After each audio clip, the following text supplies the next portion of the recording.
అనుదినము రమణులతో 24వ భాగం మొదలు పెడదామండి. శ్రీ దేవరాజ మొదలియార్ గారి మాటలలో 18/1/46 రాత్రి.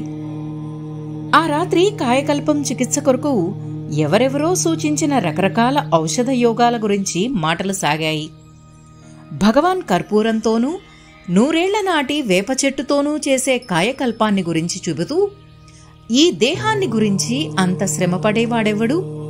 శాస్త్రాలలో చెప్పినట్టుగా ఈ దేహమనేదే పెద్ద జబ్బు, పుట్టుక అనే జబ్బు.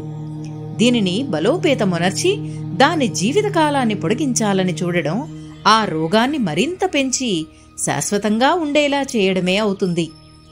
దేహం మనం మోస్తున్న బరువు కాబట్టి మనలను మనం బరువును మోస్తున్న కూలివానిగా భావించుకోవాలి. వాడెప్పుడు మన గమ్యం ఎప్పుడు వస్తుందా, ఆ బరువును ఎప్పుడు కింద పడేస్తామా అని చూస్తూ ఉంటాడు. 19/1/46 ఉదయం. నేను భగవాన్ను అడిగిన తైపూసం రామలింగస్వామి గురించిన ప్రశ్నకు ఈరోజు భారతదేవి అన్న పత్రికలో సమాధానమున్నదని భగవాన్ చెప్పారు.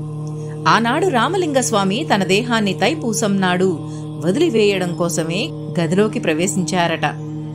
విశ్వనాథ అయ్యర్ మహాత్మాగాంధీతో శ్రీ రామలింగస్వామిని పోలుస్తూ ఉన్న పెద్ద వ్యాసాన్ని చదివి తన అరుట్పా నుంచి చాలా ఉదాహరించారు. మధ్యాహ్నం, రాత్రి.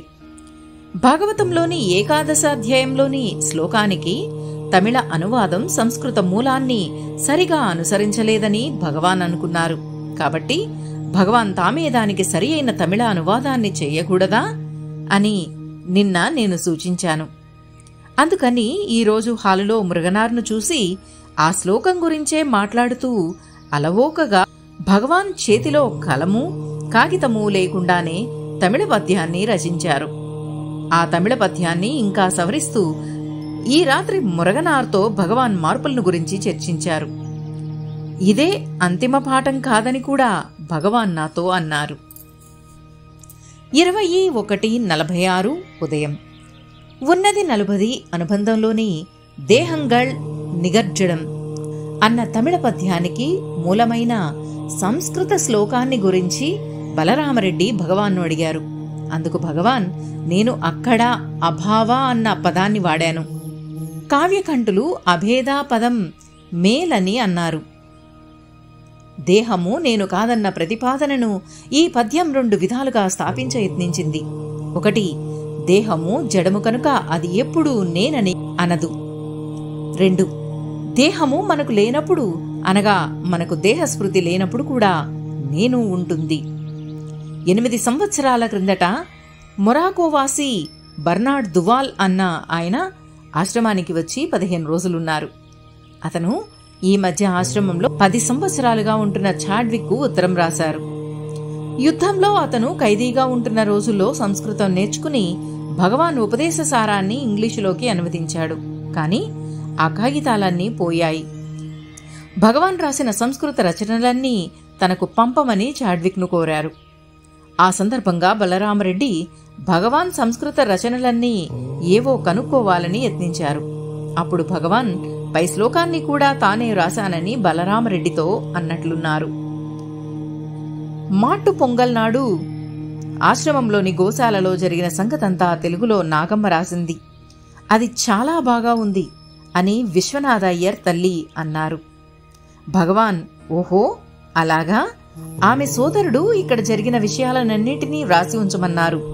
ఏది, నాగమ్మ ఇక్కడే ఉందా అన్నారు. అప్పుడు మేము నాగమ్మతో ఆమె రాసిన విషయం చదవమంటే ఆమె చదివింది.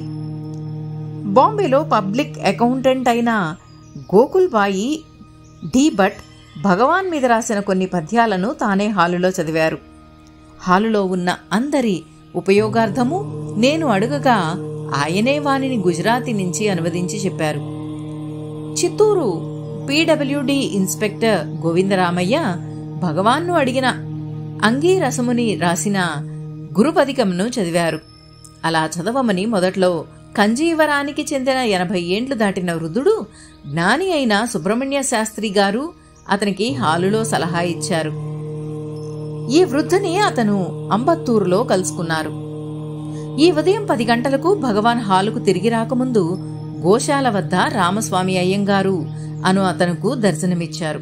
ఆయన చాలా సంవత్సరాలుగా కుంభకోణంలో రమణాశ్రమం నడుపుతున్నారు. ఇప్పుడు అతడు ముదుసలి దుర్బలుడు. అతడు చేసినాడన్న చాలా తప్పులకు ప్రతిగా సర్వాధికారి ఆయన భగవాన్ను చూడరాదని ఆంక్ష విధించారు. ఎన్నో ఏండ్ల తర్వాత చాలా కష్టపడి ఆయన ఇప్పుడు భగవాన్ను చూడడానికి వచ్చారు. పాపం, ఆయన తనను గోశాలకు తీసుకువచ్చిన కారులోనే ఉండవలసి వచ్చింది. హాలుకు పోతూ భగవాన్ కొన్ని నిమిషాలు కారు దగ్గర నిలిచి తన ఆ వృద్ధ శిష్యుణ్ణి దర్శనమిచ్చారు.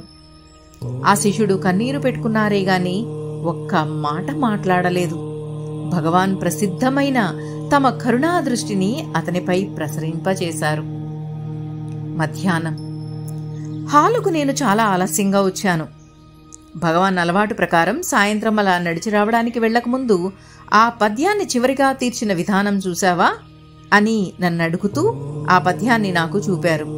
భాగవతం 11వ శ్లోకానువాదం గురించి చెప్పిన మాట. తణునిలై ఇలదాల్ రాత్రి.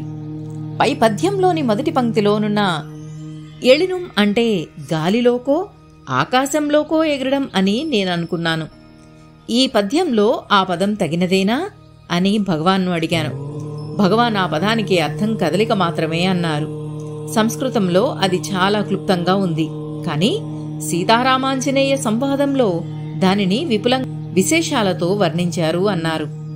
ఈ సంగతి ఎలా ప్రస్తావించబడింది అంటే భగవాన్ సంస్కృత శ్లోకానికి సరియైన తమిళానువాదము కనపడలేదని నిన్న అంటుండగా జి సుబ్బారావు అదే భావాన్ని తెలుగు సీతారామాంజనేయ సంవాదంలో తాను చూసిన జ్ఞప్తి అన్నారు.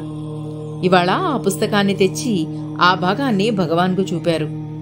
తమిళలకు కైవల్యం ఎలాగో తెలుగువారికి సీతారామాంజనేయ సంవాదము అట్టిది అని బలరామరెడ్డి అన్నారు.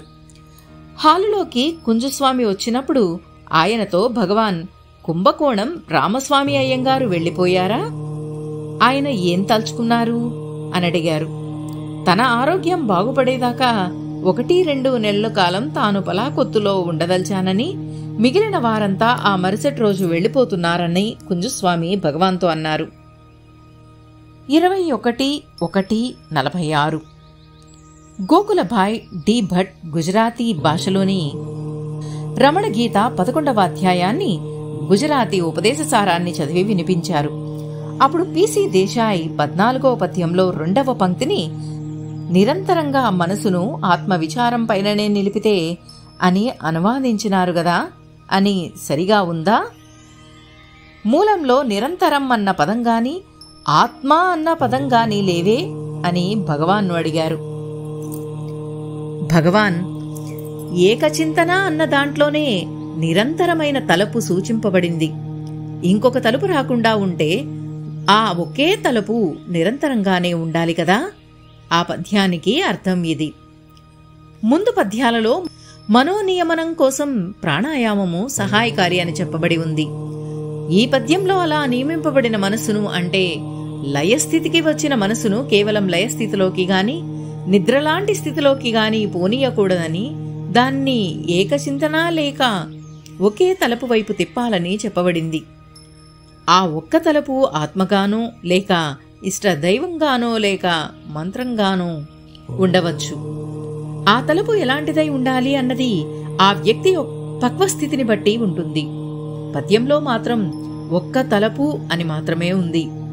దేశాయ్ ఈ గుజరాతీ అనువాదం ఇంకొకసారి ముద్రించేటప్పుడు 14వ పద్యాన్ని మార్చవలెనా అని తెలుసుకోవాలనుకున్నారు. భగవాన్ ఏమీ మాట్లాడలేదు. చెప్పవలసిందంతా చెప్పేశారు కదా. నా ఉద్దేశంలో ఆ 2వ పంక్తిలో నిరంతరం అని ఉంటే నష్టం ఏమీ లేదు. కాని తలపు ఆత్మ అన్న పదాలకు కొత్తగా ఉపయోగించడానికి తగిన కారణమూ లేదు. భగవాన్ ఆ మూలంలో చెప్పింది లయస్థితికి వచ్చిన మనస్సు ఏకచింతనలో నిమగ్నం కావాలని మాత్రమే కదా.